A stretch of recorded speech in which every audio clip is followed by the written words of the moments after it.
With 3.1 billion citizens, China is the most populous country in the world. This means that every sixth person on Earth is considered to be Chinese. There is no accurate number of China's LGBT population, but the most common estimate is that they represent 5% of the whole population, which is 70 million. China has a history of over 5,000 years. Even then, many ancient leaders felt attracted to the same sex. The emperor of the Han Dynasty had a favorite male companion whom he was very close with. When his partner fell asleep on the emperor's sleeves one day, the emperor carefully cut off his sleeve instead of waking him up. Thus, breaking the sleeve became a synonym for homosexuality. China highly values Confucianism with a major focus on family and social harmony. This philosophy cultivates a culture of don't ask, don't tell. However, silence does not mean tolerance and acceptance. Homosexuality was classified as a crime until 1997 and as a mental illness until 2001. Gay rights activists were arrested by the authorities. In 2013, the government banned homosexual content from movies and TV. Today, many media still define homosexuality as abnormal or perverse. The so-called converse therapy, a treatment where gay people are promising to get straight and acceptable to their parents, still remains widespread. In China's conservative society, people face huge pressure to get married. However, same-sex marriages are still illegal. This is why gay people need to find compromises and get caught in cooperative marriages. In most cases, their heterosexual partners don't even know their secret. The numbers are alarming. 80% of the 20 million gay men in China are currently or have been married to a straight woman. The wife would usually choose to keep silent after discovering her husband is gay to keep up family stability.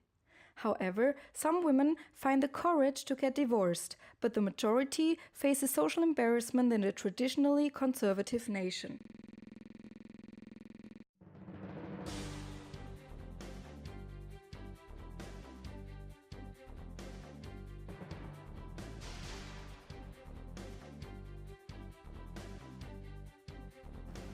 Hello and welcome to the CVA News today.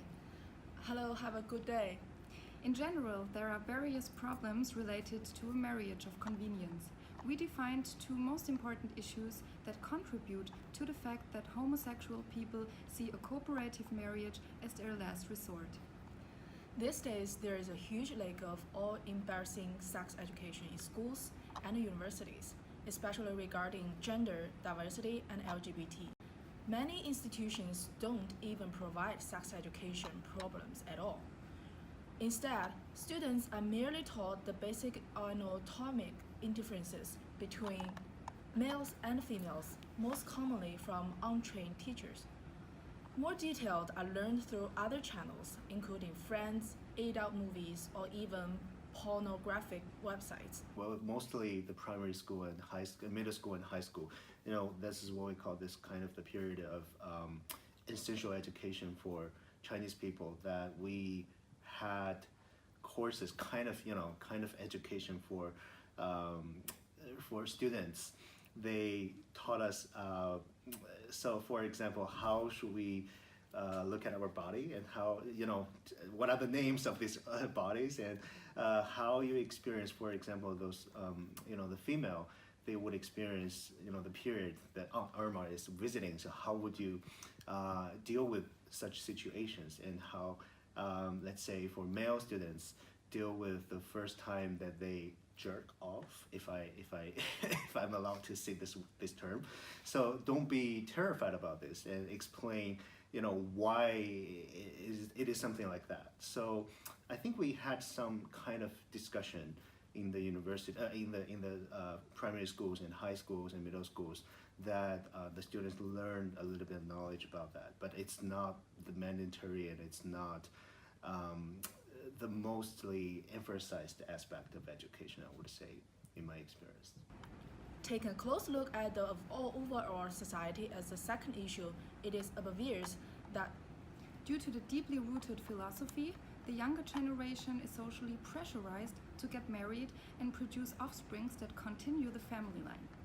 Being put under pressure from the families is the main reason why homosexual people still live in the shadows, with only 5% of them willing to live their diversity openly. I think there are various reasons. So I think one of the reasons that people would engage in such kind of marriage is that they want to not to disappoint their parents. So of course the relatives and friends, and they also suffer from this very severe pressure that the traditional value that you have to find a girl, so in my case, and get married and have kids. So I think this kind of a faked marriage is the result of this suffering from the pressure, and also being afraid of the pressure, and also want to meet up these expectations from their parents. So I have heard about cases that some faked marriage being discovered by the parents, and then it turns out to be a very tragedy, and stories that I learned. So I've heard about this, to answer your question. This can become problematic, especially when considering the one-child policy in China. It is quite likely that a gay son or a lesbian daughter is the only child, and thus the only one who can continue the family line. The lack of sexual education, as well as the conservative society, continue to the fact that gay Chinese hide behind a cooperative marriage to keep their secret. One way to prevent cooperative marriage, for example, between a straight woman and a homosexual man, is to implement a civil union for homosexual partners. A civil union is a legally recognized arrangement similar to marriage. It provides unmarried same-sex but also opposite-sex couples rights that are almost equal to those of a marriage, such as inheritance, hospital visitation, medical decision-making, taxation, and adoption, as well as employee benefits for partners and dependents.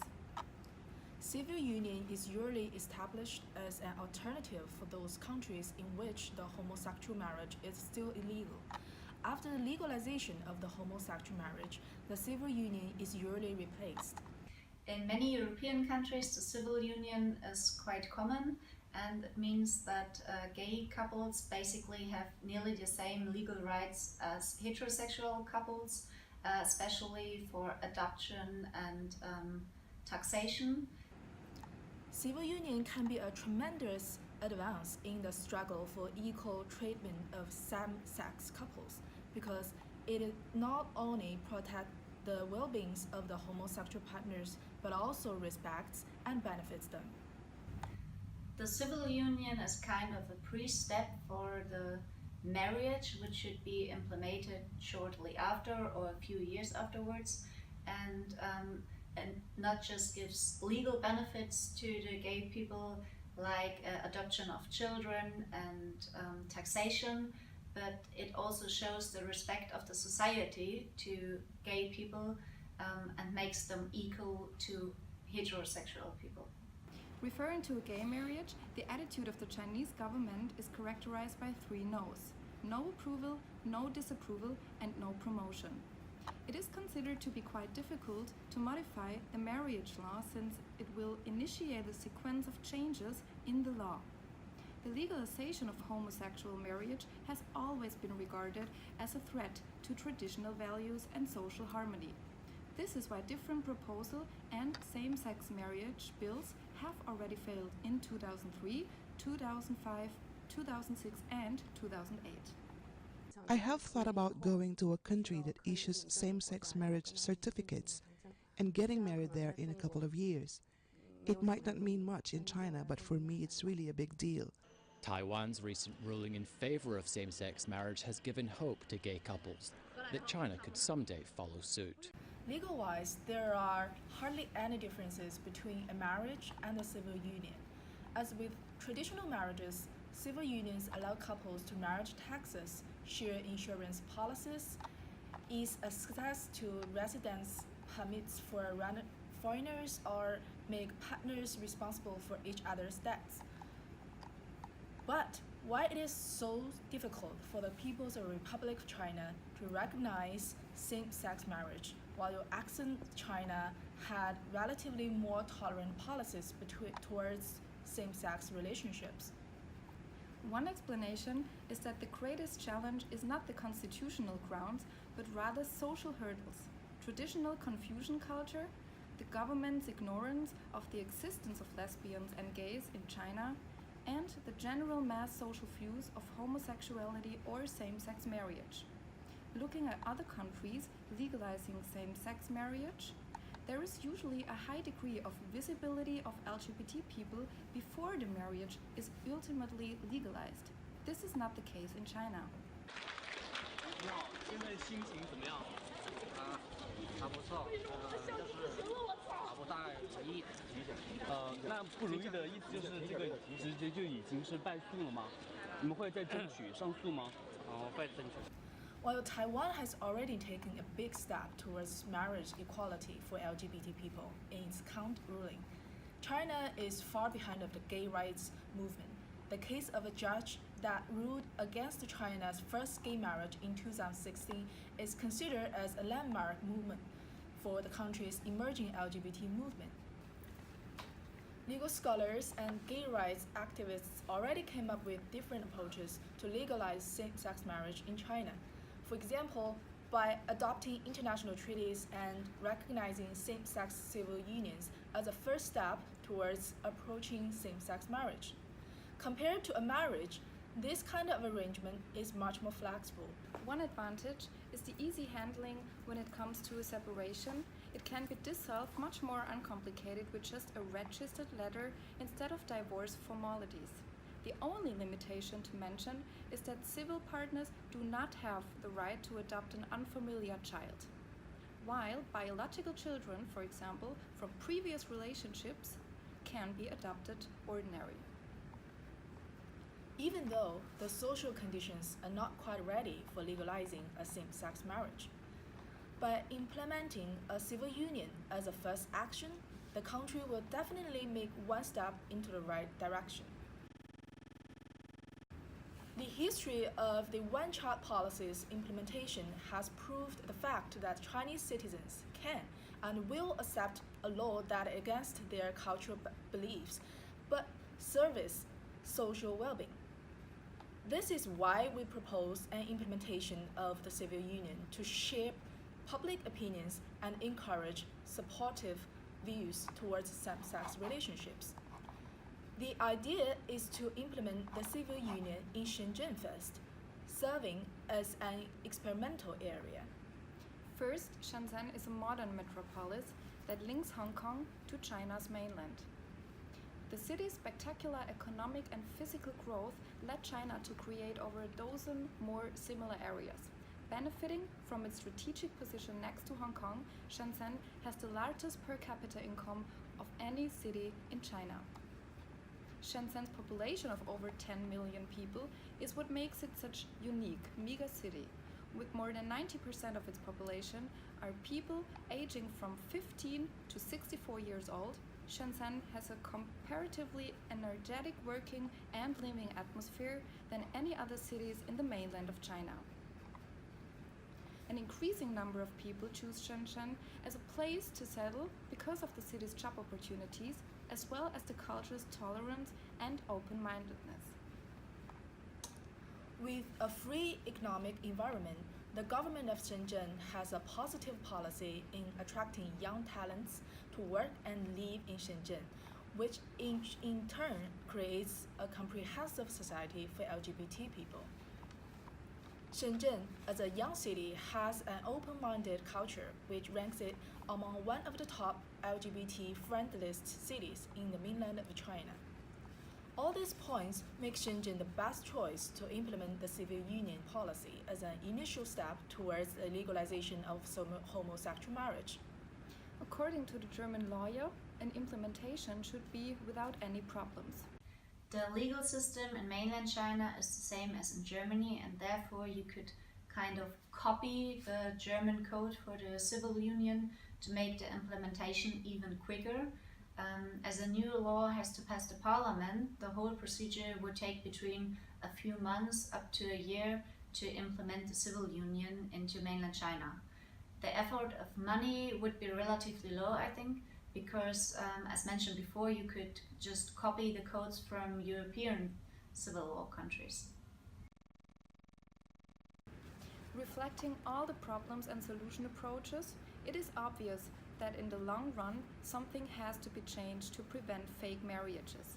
As previous studies suggest, teachers and parents are identified as the two most trusted entities in the lives of children and young adults, especially for educational purposes. This means that China needs to implement mandatory sexual education classes, in fact nationwide, especially focused on the LGBT group. Well, I think it's definitely a yes. I think it's necessary for the schools and also for universities. I think for the high school, primary school, middle school, all this we call it basic education. So the sex-related education has to be included in part of the core courses. Teachers need to be trained to be comfortable and skillful in providing comprehensive knowledge. Textbooks of sex education need to be improved and edited, eliminating prejudices and adding objective explanations of the LGBT groups. Finally, by implementing a civil union, for example, as a measure to prevent fake marriages, China could strategically secure its social stability, enhance its overall economic performance, as well as improve its human rights reputation, as the country has been criticized for its unsatisfying performance on human rights protection in the past.